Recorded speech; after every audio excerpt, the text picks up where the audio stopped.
Almost nothing I'm doing right now pays off today. Not the strength training, not the early nights, not the protein, not the prayer. And for years, that was exactly why I quit things. If it didn't work fast, I stopped. Then one question changed everything for me.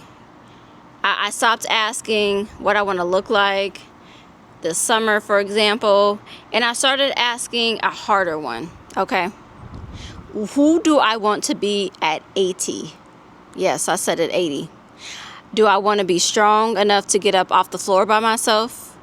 To carry my own groceries? To keep my independence? To still hear from God? Yes. Because here's what nobody tells you. You're not just aging. You're training for how you'll age, especially when it comes to working out.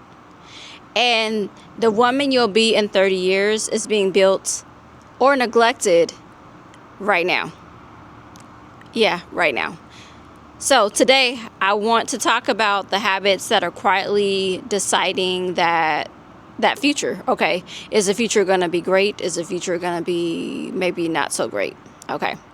And yes, I know, and I understand, like some of you, if you may be a little bit older, technology and advancements and everything have made us be able to, social media have been able to make us like have these conversations at another level, because some of us just weren't educated. And I wasn't for a long time. I wasn't educated.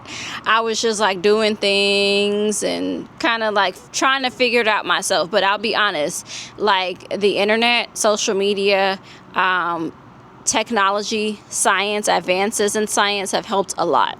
Okay. They've helped a lot. And so I have decided that, or, throughout the years, I've changed my framing on what I'm doing and why I'm doing it. It's not for today. Think about it. And I'll use my finances as one thing, because that's the one that I've had the hardest time catching up to. I'm still working on that one, okay? It can't be for today and what I want right now. It needs to be for the future. So we're going to get there, and we'll talk about that in a later video. But that's an example of like thinking for now versus thinking for the future. And the same thing goes with your body. And if you're new here, I am Dee, aka Granola Revival. I am a health educator. I'm a wellness coach. I am just a 40-plus woman living life, trying to do the best that I can. Okay, I've not reached the pinnacle. I will never, in my personal opinion, reach the pinnacle. I believe that we are always learning, no matter how old we are or whatever. We're always learning. At least that's how I live my life. You may not live that way. And if you don't, I want to encourage you to start thinking that way, that you may not know everything. Okay. You might need to learn from somebody who has experienced life differently from you, whether they're younger, they're older, they're a different gender, whatever the case may be, different socioeconomic, different skin color. I don't care, whatever it is. We should always be open. Okay. And that's what I've been. And so that's why I had to realize that I had to switch my framing a little bit. Like, okay, what you're doing, yes, you want to look good right now, or you want to like know things and you want to hear from God right now. But like some things take time. Some things take patience. Most things do take time and take patience. Okay. They really do. If you have had kids, like when they maybe, I don't know, when you start potty training, you're like, okay, we're going to get this done immediately. Now, some kids get it quick and some kids don't get it quick. Okay. It is what it is. Some kids start walking faster than others, and some need to take a little bit more time.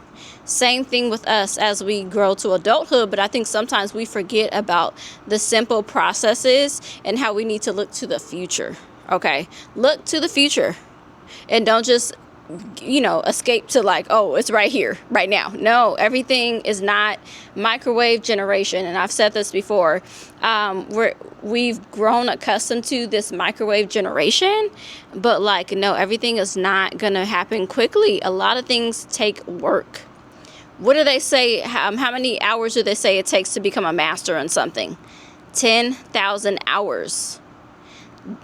Go look how many hours, how many days, how many months, how many years 10,000 hours is. And you'll be like, exactly. So We have a lot to master, and we have a lot of time to do it. You hear me?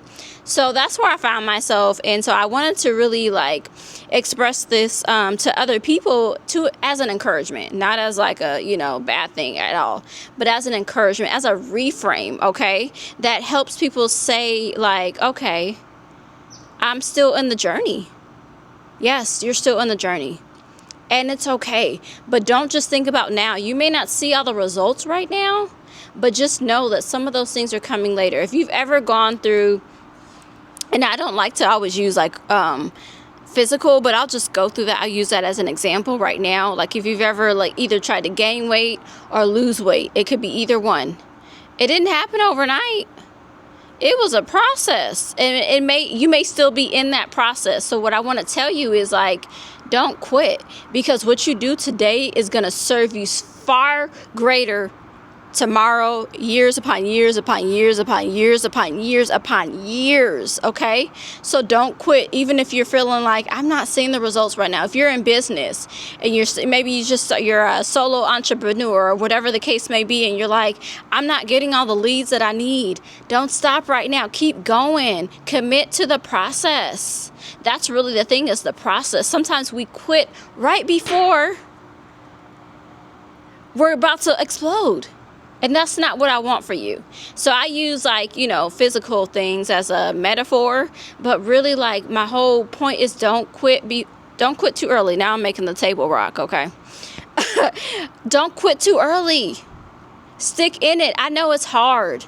I know sometimes you feel lonely. You feel like you're on this road by yourself. You're like, nobody sees me. Nobody understands the sacrifices I've made. Do not quit, okay? I listen to Coach D. Do not quit. We are not aborting the process early. We're looking to the future, because we know the work that we put in right now is going to help us in the future. So you're not going to quit on me, okay? Because I'm going to fight for you, and I'm going to hold you to a greater standard. Because so many times, and even myself included, I've quit prematurely. And then I look back and I'm like, seriously? And sometimes comparison comes in, because you may look at the person to the left or to the right, but they didn't quit. They kept going. They had tenacity. They had grit. So I need you to find the same tenacity and the same grit to know that you're not just working for today, you're working for a future you. Future you will thank you. Future you will look to your family and your friends, especially if you have family that you're trying to bring along, and they're going to say thank you. Thank you for not quitting. Thank you for leaving a legacy. Thank you for leaving a great destiny for me to pick up and carry and make it even greater. I was having a conversation today at work with a new coworker. And this coworker, well, he's kind of not a coworker. Technically works somewhere different. But anyways, they are new, and they're younger. And they're already coming in, probably, I think it's been less than a month, innovating things and making things more automatic. But they were having an issue with another coworker who was like, well, we could do it this way. We could still do it this way. And they were like, but why? Let's make our jobs easier. Let's start to automate things so we can look to the future and make things even better. So I want that for you too. Don't quit. Innovate, but don't stop, okay? You're not just thinking about today. You're thinking about future you. You're thinking about your legacy that you're leaving on earth. And even if you don't have kids, I don't have kids. So some things I'm like, but like my legacy is not going to be that she quit prematurely. No, not no more. Nope. My legacy is going to be that she left seed in the ground.